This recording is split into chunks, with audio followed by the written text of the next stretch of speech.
When you look at these totem poles, Chilkat blankets, and carved wooden hats, do you wonder? Who made these? What are they used for? What do they mean to the people who made them? To my people, the Tlingit natives of Alaska, they record the history of our families and tribes. They document our relationship with the land, with the fish, with the game that has sustained us throughout the ages. When we wear them and put them in our houses, they tell people who we are. What is our lineage? They give us self-respect. They are more like the coats of arms of the noble families of Britain than the sculptures of Picasso or Michelangelo. Take this raven hat that one of our great chiefs would wear at special ceremonies and dances. It tells a story of how Raven brought light into the world for the first time.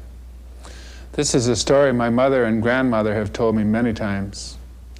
Like the book of Genesis in the Bible, this hat records an important part of our history.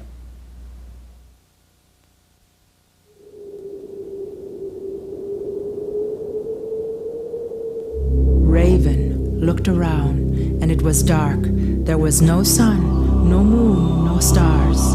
That was the way it was back in those ancient days, when it was dark as the inside of the earth, dark as the wing of Raven himself. He had to grope his way along the beach until he came to the Nass River. He had learned from the fishermen of the night about an old man and about the bright treasures he kept in his house. So Raven groped his way up the banks of the river. He flew up the banks of the river. He ran and he danced all the way to the headwaters and the house of Nashak-an-Kau. He was wealthy, that old nobleman. He had many treasures, but the greatest ones he kept in boxes there in his house: the sun, the moon, and the stars. He had another treasure too, a beautiful daughter, one he loved very much. Raven learned all that from the fisherman of the night. He turned himself into a spruce needle. He floated down the river into a pool, floated there, and waited. The servants didn't notice him when they brought water into the house, and the daughter didn't notice him either when she dipped her ladle into that water and held it to her lips and drank. Didn't even notice Raven as she swallowed him down, and now he was inside her and she became pregnant. 9 months later, she gave birth to Raven in the form of a human child.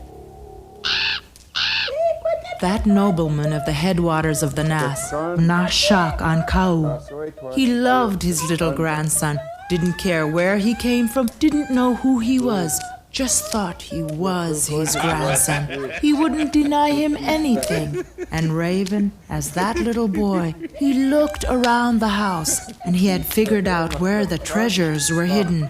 And so, when he was old enough, he asked to play with one of the boxes that was next to the house screen. His mother said no, but Raven cried and carried on so much that the old man gave in to him.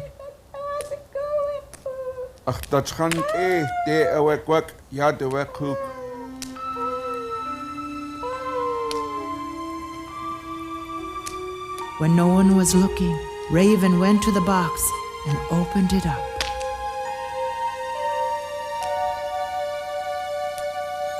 Out flew the stars, all the stars of the nighttime sky. Out they all flew, up out of the box, up through the smoke hole, up into the black sky, where they scattered and glimmered and have remained to this day. Nashak-an-Kau could hardly believe it, but the stars box was empty. The little boy pretended to be very sorry about what he'd done. He cried and wouldn't be comforted.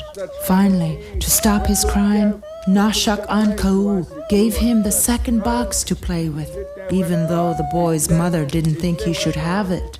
Maybe she was thinking her old father spoiled her son too much, but he was trying to explain to her that he was a good boy, didn't mean to lose the stars. And Raven just crept up behind them when they were arguing like that. Softly and silently, like a feather rising on the wind, The moon rose out, up through the smoke hole. The old man tried to catch it, but he couldn't. Nobody could. It didn't belong to anybody anymore. Now there was a moon in the nighttime sky, and people began to see what the world they lived in was like. The old man grieved over the loss of his treasures, but still he loved his little grandson, and he forgave him. He wouldn't let him near the biggest box, though.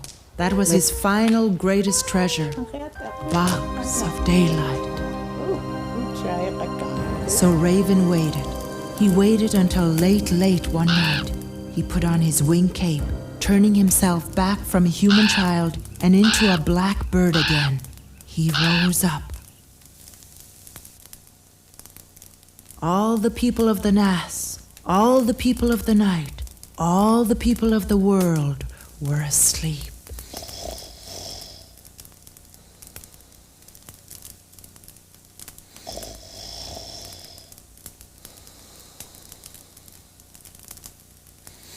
He crept to the box.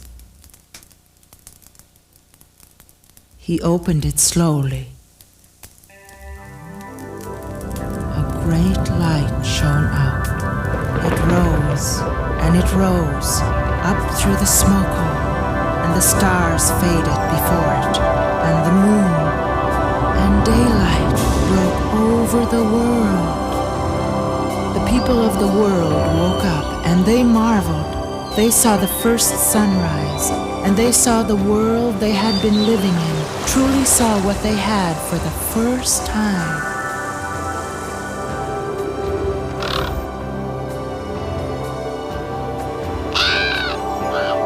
And Nashak-an-Aul saw too. He saw Raven, recognized him for what he was, and he knew what had happened. He grieved for the loss of his treasures. He grieved even more for the loss of his grandson. But just then, a sunbeam came through the smoke hole, and it fell upon him, warmed him, and he looked around, and he saw clearly, and he understood.